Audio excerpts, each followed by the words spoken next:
Sounds Good is sponsored by Anchor.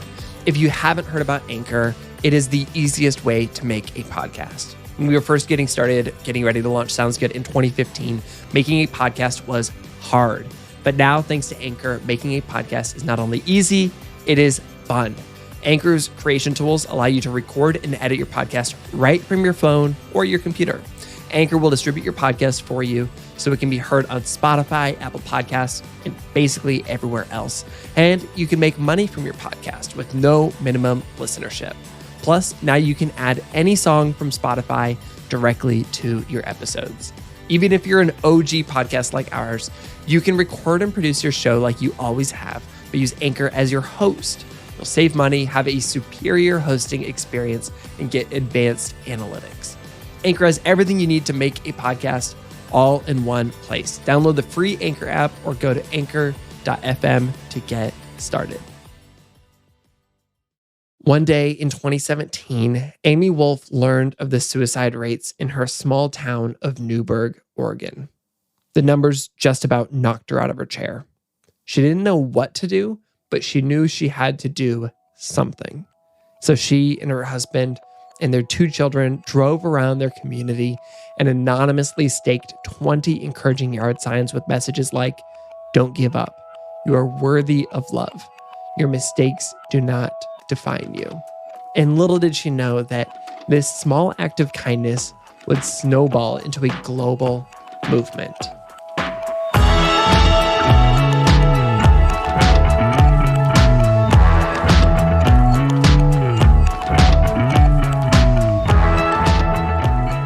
This is Sounds Good. I'm Brandon Harvey. Almost immediately after posting up these signs, community interest exploded. Amy and her husband built a website, they opened a bank account, and they hired a graphic designer to design signs. They turned their project into a nonprofit called Don't Give Up. And their simple messages of hope have made their way to all 50 states and 26 countries. Oh my goodness, 26. They've been featured in Good Morning America, Yahoo, The Washington Post, Now This, and countless other outlets. I sat down with Amy, I guess virtually, even though we're both here in Oregon, to talk about the power of kind words and how they can literally save lives. Her story is one of heartbreak moving us to action, and in turn, making an impact that can have a domino effect around the world. She also shares 3 simple myths about changing the world and helps us undo them in our mind so that hopefully it will motivate us to take action. And I also just want to say from the get-go that in this episode, we're going to discuss some difficult mental health topics like self-harm and suicide. So please keep that in mind if you're listening with children around or if that's challenging for you at this time. All right, here's my conversation with Amy Wolff.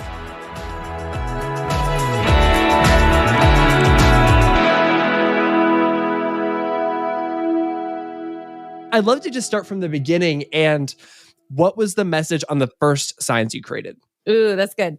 We printed and staked 20 yard signs in our small town, and they had, all of them said, "Don't give up" on the back.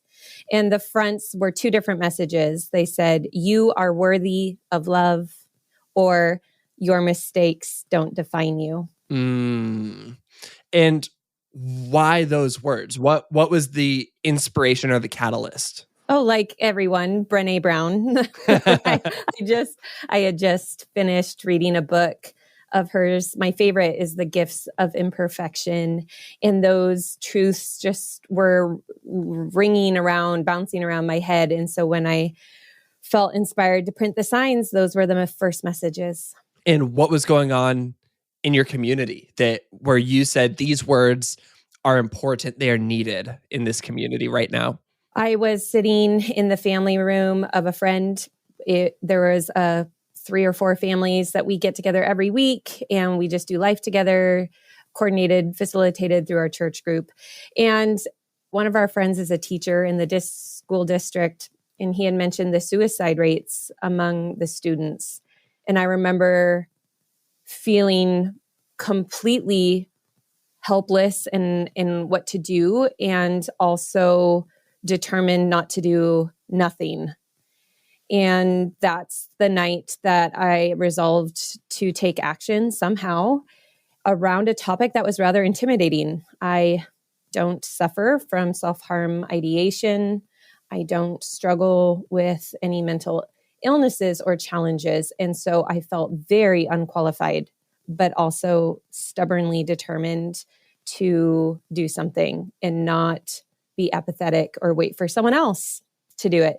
So that's where the signs came from. But I'll tell you, Brandon, the vision of the signs came years prior.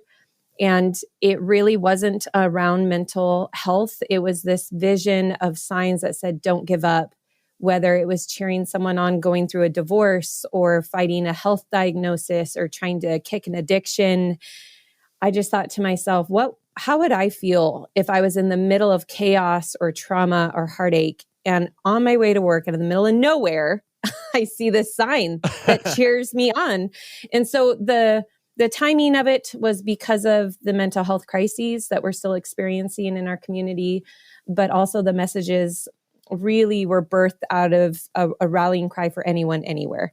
That is amazing. And I love, I don't know if this is the right word, but like, I love the playfulness of it. Like, I love the idea of somebody thinking, like, kind of struggling and almost thinking to themselves, like, I just need a sign. I think we've all kind of heard that cliche before. And then there's quite literally a sign, like a yard sign that's planted somewhere. And it's an unconventional and creative way to solve a problem or to at least move the needle a little bit.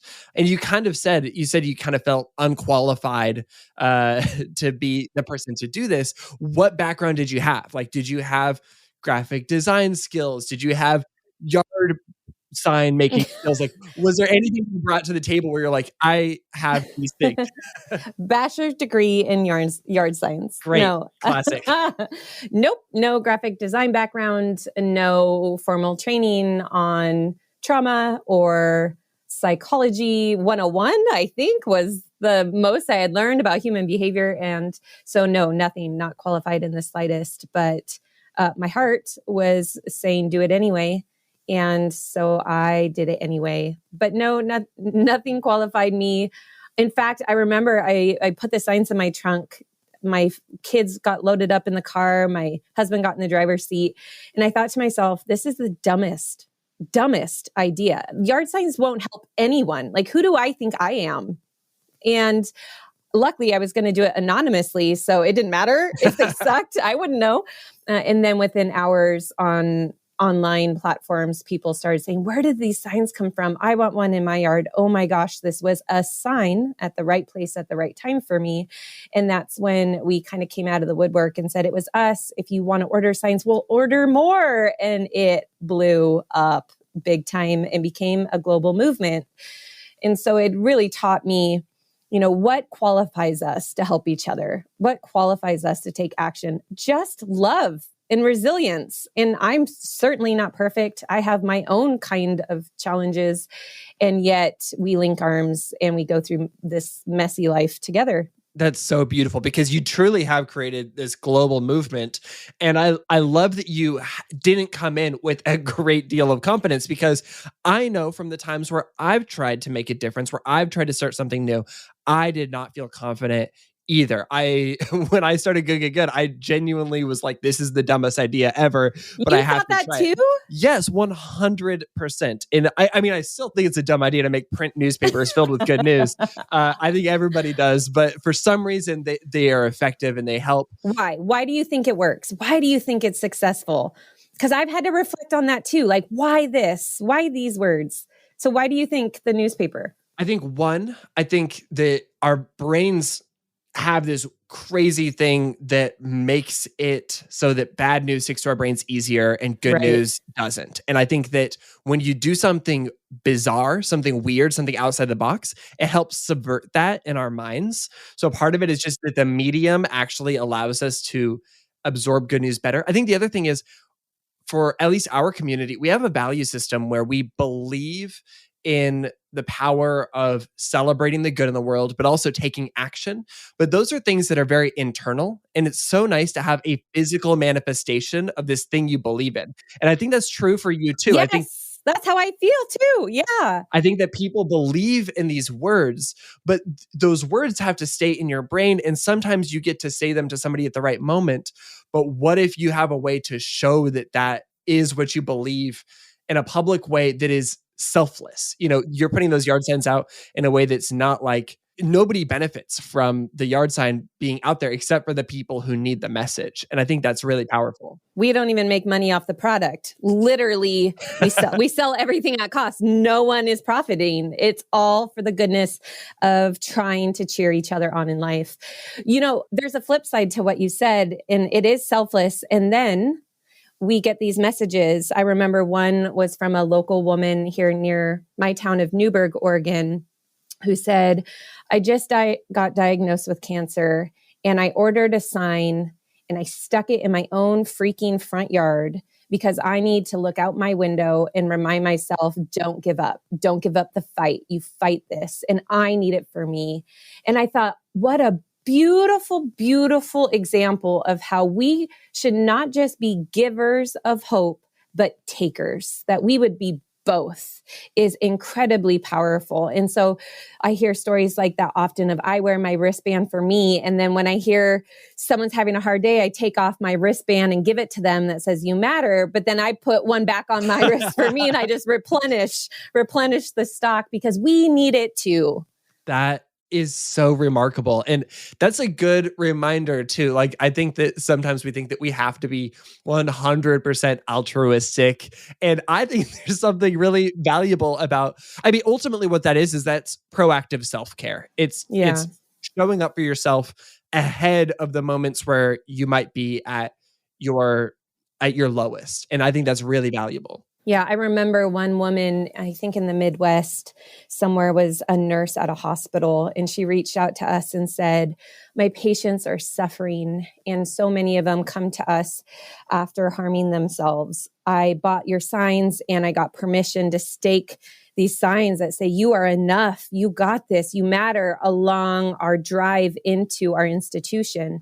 Well, a couple months later or weeks later, their own son tried to harm himself and ended up being admitted to the same institution of her workplace. And she said, suddenly overnight, those signs changed, where they weren't for my patients and the people I serve. They were for me, my son, my family. And I just didn't know that we would be facing those same challenges ourselves. So again, this beautiful example of be givers and takers, but don't be afraid to be takers of the hope. Kind of on a related note to your question to me, in your book, you talk about why you think that these signs blew up in your community and around the world. And I would love to dive into those 3 ideas you believed on why those signs blew up. The first one is you said people are moved by no strings attached kindness. I think, you're scrolling through our news feeds and you get the headline of someone paying off all the school lunch debts, or coworkers buying their colleague a new car, or, a flight attendant holding a fussy baby for a weary mama. And we read these headlines and we just for a moment swell with this hope of humanity. Oh, there's so much good. And it's so simple. It can be so simple. And I think it gets us. It reminds us of the goodness. It reminds us of our collective hope rising. And also, hopefully, our place in that we can offer that to other people. But I think the signs were genius because they come out of nowhere with no strings attached, no branding, no website, no logo. Someone just put words out on a sign, hoping I'd take them. Your second point that you made was you said people resonate with messages that chip away at shame and isolation, where I definitely sense a little bit of Brene Brown in that part. Yeah, absolutely. I remember a story of a young man who, to be honest, I don't know much about, and he sent us a very brief message. But he said, I have been struggling with addiction, and it was in the middle of the night. I saw headlights reflecting on this bright white thing. And as I got closer, I realized it was a yard sign. and it said, "Your mistakes don't define you." And I have to tell you, the next day I figured out a way to get to rehab and got on an airplane to pursue my own recovery. And I just want to say thank you. And so I think the messages are simple enough and vague enough that all of us can, through the lens of our own suffering, see the hope we need, hear the rallying cry out of nowhere to muster enough courage for the next right thing to face whatever we're facing. I think it's beautiful too that the sign doesn't have an instruction manual. Like the sign doesn't have like, all right, now go to rehab. You should. It's like all of that was inside of this man already. He just needed that little nudge or that little reminder. Yeah. And I tell people, listen, yard signs don't solve problems. They don't diminish your suffering. They're not meant to solve your suffering. Sometimes people will push back and say, this is too simplistic and my wounds are not simplistic. And I would just say, I get it. But what you mentioned, I think, is the heart behind our movement, which is sometimes we need a sign. We need a thing, a token, a physical thing to break up the negative thoughts, to break up the mundane, and to give us a stir of hope. So we're not therapy. The signs don't solve depression, right? But what they do is they stir up hope when we need it, like that young man in the middle of the night to say, the time is now. The third reason that you believed that these signs blew up, according to your book, was that people want to help, but some just don't know how to do that. Yeah, I believe in the goodness of humanity that underlying past our political disagreements and everything in between, that we care about the well-being of other people. And I don't even know what to do with that myself sometimes, where I see the headlines and I hear statistics and I just don't know what to do. And I think there are a lot of people in that boat of the needs are so great. The suffering's so immense. Even when we talk about racism and reconciliation and where do you start? It just seems so big. And what I found is through the movement and our tokens, we were providing people a thing to do when they weren't sure where to start. So pandemic hits. Everyone goes into quarantine, shelter in place. Essential workers are still going out and risking their health to keep some things moving along. And we blow up with sign orders. Like probably, I think we did 20% of our total sign orders happen in the first 6 weeks of the pandemic. And we've been around for years. And so what is going on? And I think it was because people said, I don't know what to do, but I'm going to stake a flippin' sign in my yard that says, you got this, to my neighbor who's a nurse who has to show up to shift without the proper gear tonight. And so I think people found, well, this is a thing I can do. And that, not just in pandemic, but in other situations, at foster kid camps, they're handing out wristbands that say, you are enough and don't give up. And just a thing that we can do, teachers using it for their students, and addiction clinics, mental health clinics, giving these tokens out to their patients, where it's just something they can do, something tangible they can give to say, I see you, I care. I would love to hear one more example, because I think you're just such a great storyteller of these signs being encountered by somebody who's struggling and it meeting them right where they're at, it being exactly the words that they needed to hear in that moment. Yeah. There are two stories that come to mind, and I'll share them shortly with you.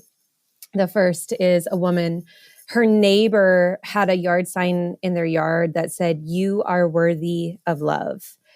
And what her neighbor didn't know is that she was in an abusive relationship and trying to figure out how she could leave safely.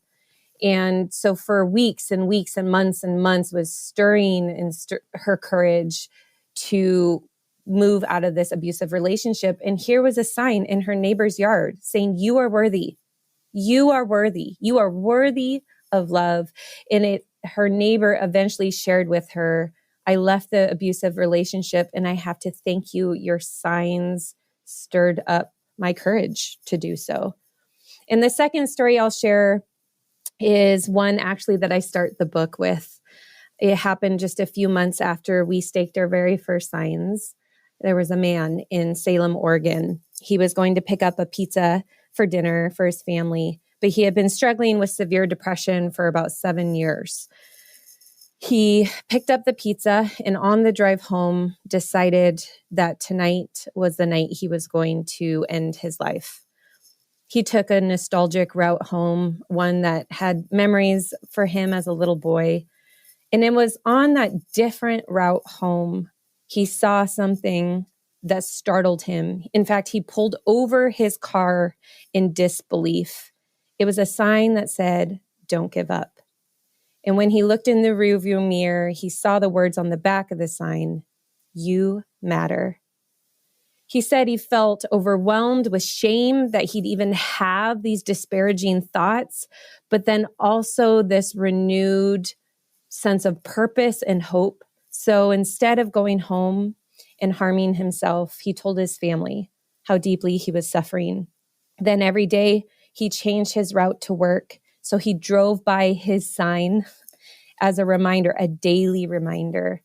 Eventually, a few months later, he wrote an anonymous thank you note to the address, the people who posted their signs. And that is a whole nother story of why those people in the midst of their suffering put out a yard sign in their yard. And it's such a beautiful reminder to me. One, don't doubt the power of kind, simple words at the right place at the right time. And even if you don't feel hope, even if you don't feel the ability to overcome whatever you're facing, there is hope. Sometimes we just need to borrow it from someone else. We are going to take a quick break, and when we come back, Amy is sharing the 3 myths that a lot of us believe about changing the world, but the truth will inspire all of us to get involved and make a difference.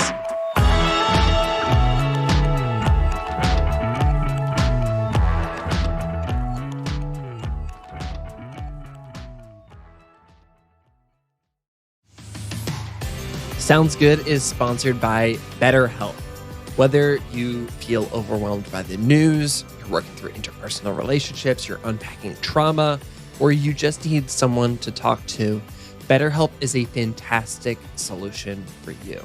It has been a fantastic solution for me. I have actually been using BetterHelp for several months now. I guess I started kind of during the summer in the midst of the pandemic, and it has been so helpful. I love my therapist. I love being able to work through things. And I love that I'm able to do it from wherever I'm at, especially as, the world's starting to open up a little bit more. It's a little bit safer to go out. I might be traveling and I can still stay in touch with my therapist. BetterHelp makes it easy to get matched with your own licensed professional therapist, and it's affordable and financial aid is available. You can actually get started today by just answering a few questions about yourself and what kind of therapist you're looking for, and they will get you matched with your perfect BetterHelp counselor and ready to start in under 48 hours. And BetterHelp is offering a special offer for Sounds Good listeners, 10% off your first month when you take your quiz to get started at betterhelp.com/good. That's betterhelp.com/good to save 10% and to help support the show. Sounds Good is sponsored by Libro FM. Libro FM is the company that lets you support a local bookstore every time you download an audiobook. Here's how it works. Libro FM members get 1 audiobook credit per month for $14.99, and you can use it on any audiobook you want, no matter how much the audiobook actually costs. When you download audiobooks through Libro FM, you get to help support a local bookstore of your choosing. You keep money within your local economy, you create local jobs, and you make a difference in your community. A quick update on what I am listening to right now via Libro FM. I have fallen in love with the writing of Ted Chiang. He is now my new favorite writer. He writes science fiction short stories that are thoughtful, make you think about humans, the planet, the way that we coexist. He is so brilliant, but his stories are so digestible. And I just powered through one of his books this week. I highly recommend it. And you can get that or whatever book you want at Libro FM. And as a special offer for Sounds Good listeners, Libro FM is offering 2 audiobooks for the price of 1 with your first month of membership when you use the code GOOD. All you have to do is visit the website libro.fm, that's libro.fm, and use the promo code GOOD to get started with 2 audiobooks and to help support this show.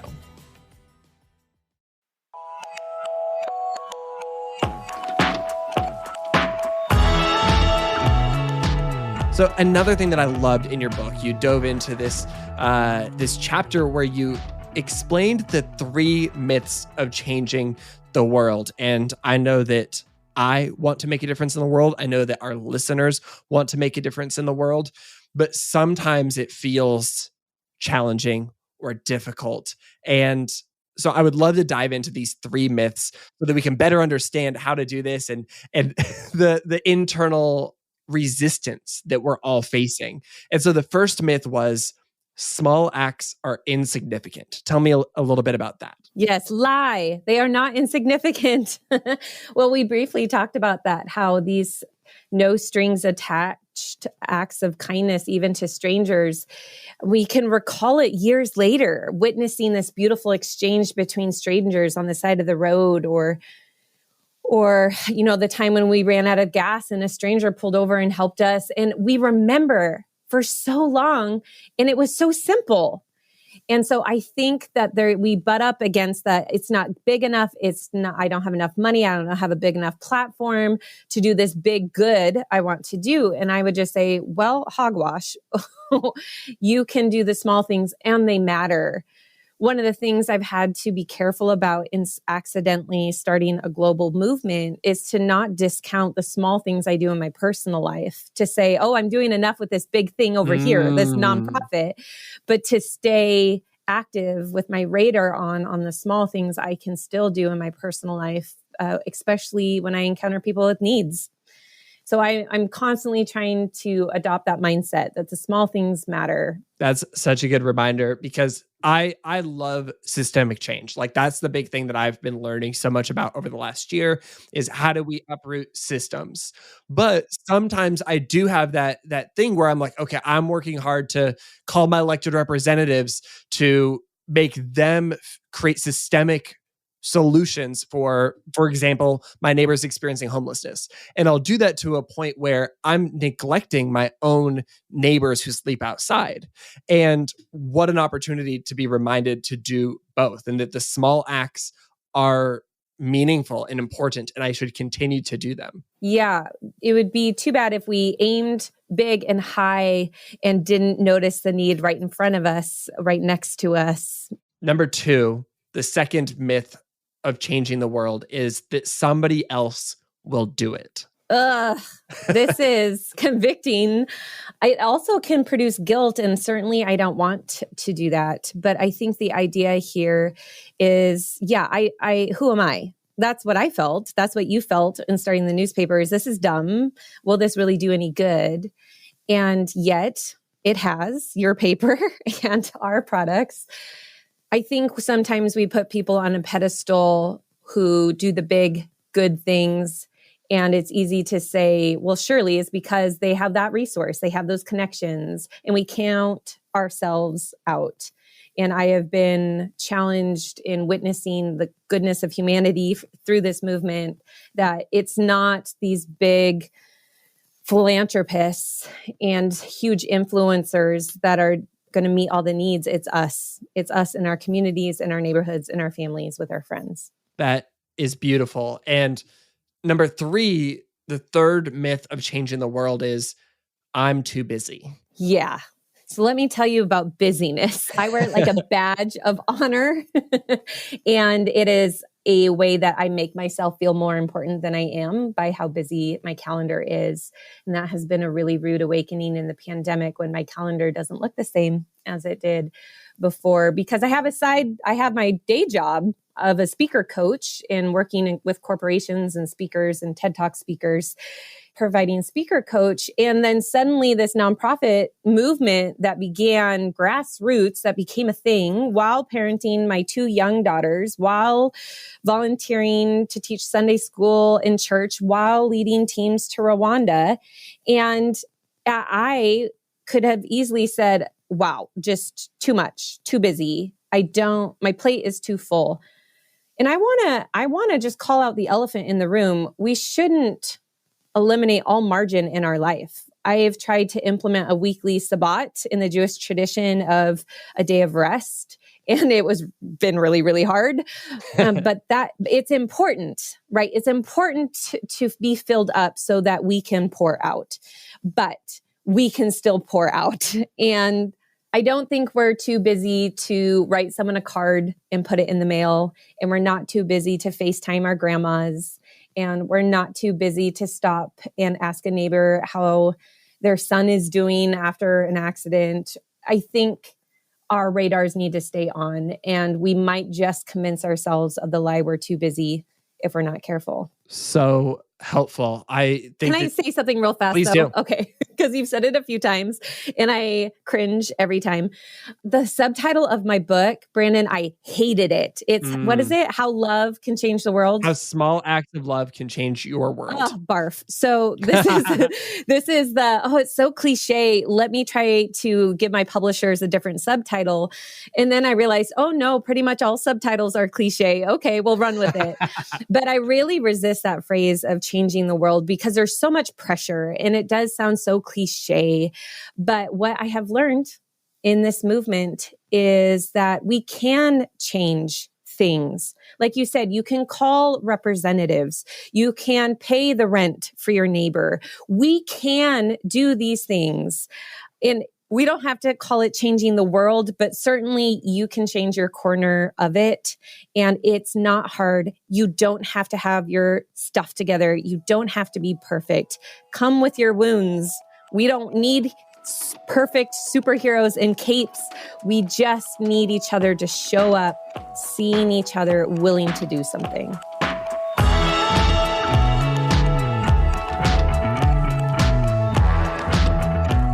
That's Amy Wolff, the founder of Don't Give Up. You can pre-order, or depending on when you're listening to this, just order Amy's book, Signs of Hope. It actually comes out tomorrow. You can get it wherever you buy books. And you can also get a sign and other Don't Give Up products at don'tgiveupsigns.com. If you get a sign, if you put it up in your yard, tag us in a photo. We want to see it. It's so cool to imagine a bunch of Sounds Good listeners making a difference in their communities. And you can also follow Amy and her organization on Instagram at Amy N. Wolff. That's Wolff with 2 F's. And at Don't Give Up Signs. This podcast was created by Good. At Good, we help you feel more hopeful and do more good. You can find more good news and ways to make a difference in our weekly email newsletter, our beautiful print good newspaper, or online at goodgoodgood.co. This episode was created by Kaylee Thompson, Megan Burns, and me, Brandon Harvey. It was edited and sound designed by the team at Sound On Studios. You can find out more about their work at soundonsoundoff.com. If you want to support the show, there are 2 things you can do. The first is you can subscribe. Make sure that you're subscribed so that you can get all of our episodes. We love having people stick around for the long haul. Number 2, share this episode. If you connected with this, if you think that the people who follow you online will connect with it, please share it on Instagram in whatever way feels most natural to you. And I also just want to say in advance, thank you so much for sharing good news and for inspiring people to take good action. And with that, that is a wrap for this week's episode. Go out and remind others that their stories matter. And we'll be back next week with more good news and good action. Sound good?